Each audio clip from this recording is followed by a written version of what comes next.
मेरे साथ ही ऐसा क्यों हुआ?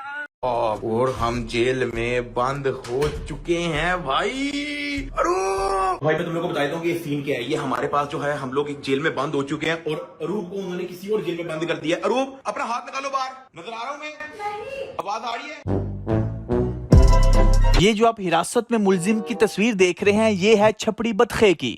आप सोच रहे होंगे ये पकड़ा क्यों गया है, इसके खिलाफ केस किसने किया और केस है क्या, कौन कौन सी दफा इसके ऊपर लगी है। 2 दिन की जिस्मानी रिमांड का क्या मतलब है? क्या पाकिस्तान से ये भाग रहा था तो एयरपोर्ट पे पकड़ा गया? क्या इसके अपने सब्सक्राइबर्स बच्चों की फैमिलियों ने इसे पकड़वाया? इस बतखे को कुछ होते ही सबसे पहले इसका ये चमचा क्यों मंजरे आम पे आ जाता है? क्या इन बेचारों को हर बार नजर लग जाती है या अपनी कुत्ती हरकतें हैं? और क्या जेल में डक्की का मोबाइल उसके अपने पास है? अदालत पेश होते हुए मनहूस शक्ल के साथ इसने ऐसे विक्ट्री का निशान क्यों बनाया? इसे आम पंजाब पुलिस ने पकड़ा है या साइबर क्राइम की पुलिस ने पकड़ा है? 2 दिन की जिस्मानी रिमांड के बाद क्या इसको जमानत मिल जाएगी या फिर ये जेल में ही रहेगा? कुछ तो बताओ। चले आए ये टोटल कार्रवाई आपको बगैर वक्त जाया किए टू दी पॉइंट बताता हूँ। इस केस की नोयत को समझने के लिए जरा पहले इनकी प्रमोशन का तरीका चेक करें। एक होती है प्रमोशन, एक होती है लोगों को फंसाने के लिए झूठ बोल के प्रमोशन। 2-4 महीने पहले प्राडो ली, फिर F-150 भी ले ली, अपना ई-ट्रॉन पकड़ी ही तो मैं तो थोड़ा हो गया कि यार ये तो ज्यादा खर्चा हो गया है ना। यूट्यूब से या फिर ये जिम से काम नहीं चलता, ट्रेडिंग शेडिंग में हाथ मारना पड़ता भाई। जा रही है। आए 180, तेरा क्या बना 1800 आए ओए। ठीक है भाई, ऐसे होते हैं गाड़ी में पेट्रोल डलवाने के खर्चे भी निकल आए। सुकून हो गया कि नहीं हो गया भाई? आप भी ट्रेडिंग कर सकते हैं और साइड इनकम अच्छी खासी जनरेट कर सकते हैं। अब इन लोगों के सब्सक्राइबर्स हैं जाहिल और बच्चे लोग। वो जाहिल और बच्चे जो रजब खच और डक्की की लड़ाई को भी असली समझ रहे थे। वो जाहिल और बच्चे जो इनकी सोशल मीडिया के ऊपर दिखाई गई फेक लाइफ, फेक मोहब्बत, फेक कपल गोल्स उनको भी असल समझते हैं। वो जाहिल और बच्चे लोग जिनको नहीं पता कि ये सब कुछ सिर्फ कंटेंट के लिए करते हैं, व्यूज के लिए, पैसे के लिए। अब ऐसे जाहिल और बच्चे लोगों को जब ऐसी प्रमोशन और ऐसी झूठी एक्साइटमेंट दिखाई जाए, वो तो कहेंगे ओए इसका मतलब इन्होंने सारा पैसा यही एप्स की ट्रेडिंग वगैरह कर करके कमाया, ओए इसका मतलब हम भी कमाते हैं। इसको देखने वाले तो इतने बच्चे हैं कि टिकटॉक के ऊपर इसके एक वीडियो के नीचे कमेंट चेक करो। ये इसका कोई पुराना व्लॉग है शायद, जिसमें कोई म्यूजियम वगैरह दिखा रहा होगा। और हम जेल में बंद हो चुके हैं भाई। लेकिन इसको देखने वाले इतने बच्चे बचुंगड़े और अनपढ़ हैं कि कमेंट्स चेक करो। जेल में फोन अलाउ होता है क्या? वेट, फोन क्यों नहीं हिरासत में लिया? कौन है ये लोग? ये व्लॉगर तो जेल में भी शुरू हो गए कि फाइनली हम जेल में हैं। ये तो लेटेस्ट न्यूज है। अरूप के साथ मुझे भी बंद कर दो जेल में।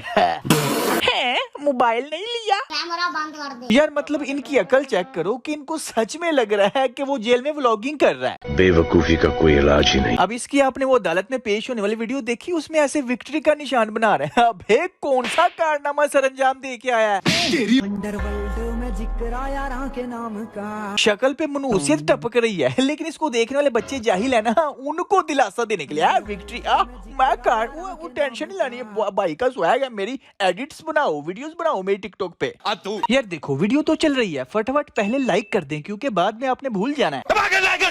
पूरा साल मेहनत करता हूँ आपके लिए बेटा। एक वजह तो यही सामने आ रही है कि इन्हीं एप्स की प्रमोशन की वजह से इसके ऊपर केस हुआ है। अब आप सोचोगे ये प्रमोशंस तो और भी बहुत से यूट्यूबर्स करते हैं, इसको क्यों पकड़ा है? बात तो सही है। अब देखो जहाँ तक मुझे लगता है ना, इसके अगेंस्ट किसी एक बच्चे के माँ बाप ने केस नहीं किया, बल्कि इसको देखने वाले कई दर्जनों जाहिल बच्चे बचुंगड़े जिन्होंने अपने इन आइडियल्स की झूठी प्रमोशनें देख के इन एप्स में पैसा डलवाया है और फिर बर्बाद हो गए हैं। उन कई दर्जनों या सैकड़ों बच्चों के माँ बाप ने साइबर क्राइम FIA में इस डक्की के खिलाफ केस किया होगा। देखें एक आधी दरख्वास्त के ऊपर इस तरह का बंदा नहीं पकड़ा जाता जी। अब आप सोचोगे भाई तू भी तो इन एप्स की प्रमोशन करता है ना। बात तो सही है भाई, मुझे मेरी एक ऐसी प्रमोशन दिखा दो जिसमें मैंने ऐसे एक्साइटमेंट हो गया लोगों को बताया कि देखो मैं इससे लाखों रुपया कमाता हूँ, ये देखो आप भी कमा सकते हो। यूट्यूब से या फिर ये जिम से काम नहीं चलता, ट्रेडिंग शेडिंग में हाथ मारना पड़ता भाई। ऐसे तो नहीं होता। पहली चीज मैं फेस के साथ प्रमोशन करता ही नहीं। दूसरी चीज मैं कंपनी के स्क्रिप्ट फॉलो करता ही नहीं। तीसरी चीज मैंने अपने सब्सक्राइबर्स सब्सक्राइबर्स को ऑलरेडी समझाया हुआ है कि आपने प्रमोशंस को इग्नोर करना है। चौथी चीज, मैं हर प्रमोशन के एंड पे कहता हूं कि ये अपना फैसला भाई खुद करो, this is not a financial advice. पांचवी चीज, मेरे पास तमाम कंपनियों का फीडबैक है भाई। कंपनियों ने कहा कि भाई आपके सब्सक्राइबर्स में से एक भी सिंगल ओनली 1% ने भी डिपॉजिट नहीं किया। छठी चीज, आप में से जो भी बंदा ये वीडियो देख रहा है, कोई भी नहीं कह सकता कि भाई हमने आपके कहने पे ये ऐप डाउनलोड की, पैसा डलवाया और हम बर्बाद हो गए। भाई ये 6 के 6 पॉइंट ज़हन में रखो। मैं प्रमोशन के दौरान ही कह देता हूं कि भाई इसको इग्नोर करो। और वैसे भी मेरी ऑडियंस मिच्योर है, मिच्योर बच्चे नहीं है। ये बड़ी अच्छी बात कही है। उसके मद्दे मुकाबिल जिस तरह ये प्रमोशंस करते हैं ना ज्यादा पैसों की लालच में, इनको देखने वाले तो बच्चे चुंगड़ियां जो इनकी लड़ाइयों और फजूल कामों को भी सच समझ बैठते हैं। भाई ये कंपनी से तो पैसे कमाती हैं, ये रेफरल लिंक से भी पैसे कमाते हैं, यानी कि अगर किसी को नुकसान हो रहा होगा ना तो इनको फायदा हो रहा होगा। अंदर के सूत्रों के मुताबिक इसके ऊपर सेक्शन 13 और 14 लगी है, 25 और 26 लगी है और 294B भी लगी है। ये दफा वो होती है जिसमें कोई शख्स कारोबार या तिजारत में अगले बंदे को इनाम या स्कीम या लॉटरी का कोई लालच देता है। इसके अलावा इसके ऊपर 420 की दफा भी लगी है, यानी कि फ्रॉड। ये वही साइबर क्राइम वाले हैं जिनको पैसे दे के और असर रसूख निकलवा के डकी ने मुझे मस्जिद से उठवाया था। अब आप सोच रहे होंगे 2 दिन की रिमांड का क्या मतलब है। ये रिमांड पुलिस लेती है अदालत से कि हमें ये बंदा जिस्मानी तौर पे 2 दिन जेल में चाहिए। क्यों? हमने वहाँ पे इससे तफ्तीश करनी है जो इसके ऊपर FIR हुई है। अब जब डक्की ने मुझे उठवाया था ना और बाद में पैसे दे के असर रसूख निकलवा के FIR करवाई, और तब साइबर क्राइम ने मेरी भी 2 दिन की रिमांड ली थी। अब इस रिमांड के दौरान ये साइबर क्राइम करती क्या है, ये किसी के सगे नहीं होते, दोनों तरफ से लूटते हैं। इन 2 दिनों के दौरान साइबर क्राइम ने मुझे ना मारने का, सिर्फ ना मारने का 2.5 लाख रुपया लिया। पुलिस वालों ने मेरे कजन और भाइयों को कहा कि भाई अगर इतने बजे तक इतने पैसे 2.5 लाख रुपया हमारे पास ना आया तो इतने बजे अपने मुंडे दियां चीखा सुन लियो। यानी इन साइबर क्राइम वालों ने डक्की और नानी वाले से मुझे फैंटी लगाने के पैसे लिए और हमसे हमें फैंटी ना लगाने के लिए।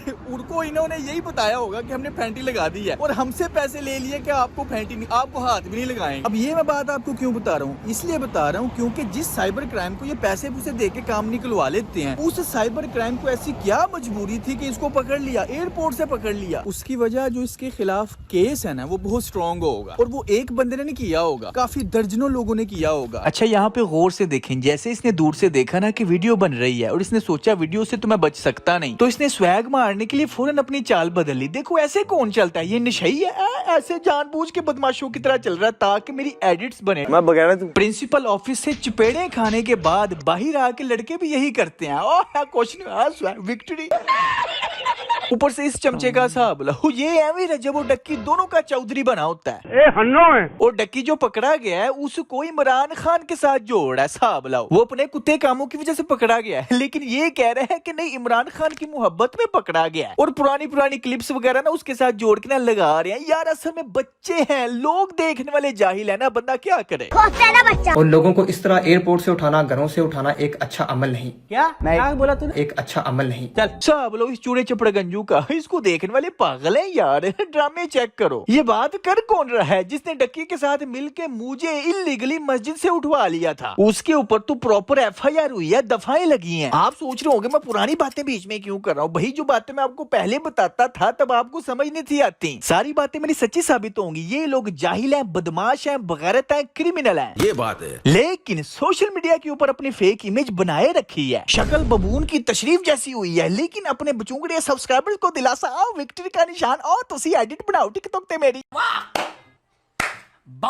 राजा जी ये तो इंडिया के अर्जुन कपूर को भी पीछे छोड़ गया। अंदर से फटे तो फटे, नवाबी ना घटे। साले कुत्तों की जिंदगी। अकलमंद मिचोड़ लोग थूकते भी नहीं इन पे, टगे की इनकी इज्जत नहीं है। बच्चे बचूंगड़े इनके बस पीछे लगे हुए और क्रिमिनल बदमाश। ओ भाई स्वैग है, स्वैग है। तो भाई लुबिलबा पता है क्या है, इसके खिलाफ 27 वीडियोस की लिंक दी गई है जिसमें इसने ये गलत काम सारे किए हैं। तो अगर तो प्रॉपर कानून को फॉलो किया जाए तो फिर तो ये टंगया गया। तो बहुत पहले होना चाहिए था वो, अब हुआ। एक डक्की नामी बेशरम आदमी को हमने गिरफ्तार किया है। बहुत ज्यादा यूट्यूबर्स हैं, आप देख के हैरान हो जाएंगे। ये उनके लिए भी मैसेज है कि आप बेफिक्र हो जाए, बहुत जल्द आपके खिलाफ मैं FIR कर रहा हूँ और इसी हवालात में बंद करूंगा। अरबों रुपया सालाना पाकिस्तान से जुबे की मद में पाकिस्तान से बाहर चला जाता है कि ऐसे यूट्यूबर्स, ऐसे इन्फ्लुएंसर का कोई जगह नहीं है पाकिस्तान के अंदर। इनकी जगह जेल में है, इनको जेल में बंद कर। लेकिन फिर वही बात है, दिस इज पाकिस्तान भाई भी निकल आएगा। अरे भाई मुझसे क्या छुपा हुआ है, मैं नहीं मायूस होके पाकिस्तान से निकला। मैं इनके खिलाफ 1.5 साल लड़ता रहा हूँ, इनके अरेस्ट वारंट तक निकलवा दिए, उल्टा इन्होंने मुझे उठवा लिया। पाकिस्तान में पैसे की चलती है, बस पैसा फेंकते जाओ, तमाशा देखते जाओ। अब मुझे कुछ लोग कमेंट्स कर रहे थे कि भाई आपको इंसाफ मिल रहा है, अब उसके साथ वही सब कुछ हो रहा है जो उसने आपके साथ किया था, मकाफाते अमल हो रहा है। तो भाई देखो, इस दुनिया में इंसान को सिर्फ वार्निंग मिलती है, असल फैसला मरने के बाद ही होना है। इसलिए अब इस दुनिया को ज्यादा सीरियस न लिया करो, खासकर पाकिस्तान में अदालतें नहीं है, खेल तमाशा है। यहाँ से इंसाफ की उम्मीद छोड़ दो, मरने के बाद ही मिलेगा। अगर ये मौजूदा जनरेशन ना संभली तो अगले 50 साल तक पाकिस्तान से कोई उम्मीद नहीं। अगर ये जनरेशन हक पे खड़ी होगी तब जाके इनके बच्चे भी होंगे हक पे खड़े, मगर इस प्रोसेस को फिर भी 50 साल लगेंगे। तो अगले 50 साल बाद क्या होना है, ये आज की मौजूदा जनरेशन तय करेगी, क्योंकि उन्होंने फिर अपने बच्चों को भी अपने जैसा बनाना है। बहुत ज्यादा ज्ञान पेल दिया ना, कहाँ की बात कहाँ ले गया। ये अब लगता है मेरी आदत बन गई है यार, मुझे ये आदत बदलनी पड़ेगी। कैसे बदलूं, नीचे कमेंट्स में बताओ। जाने से पहले फटाफट लाइक कर दें, 1 सेकंड तो मैं आपका डिजर्व करता हूं। और अगर आप पहली दफा तशरीफ लाए हैं तो भाई निकले उस पत्थर के नीचे से, सब्सक्राइब करें। अगर आप वीडियो के यहाँ तक पहुंच गए हो तो मुबारक हो, आप में कुछ ना कुछ है, क्योंकि मुझे इतनी देर बर्दाश्त करना आम इंसान की बात नहीं। ओके फिर दोस्तों, मिलते हैं नेक्स्ट वीडियो में। Take care, keep smiling and खुदा हाफिज।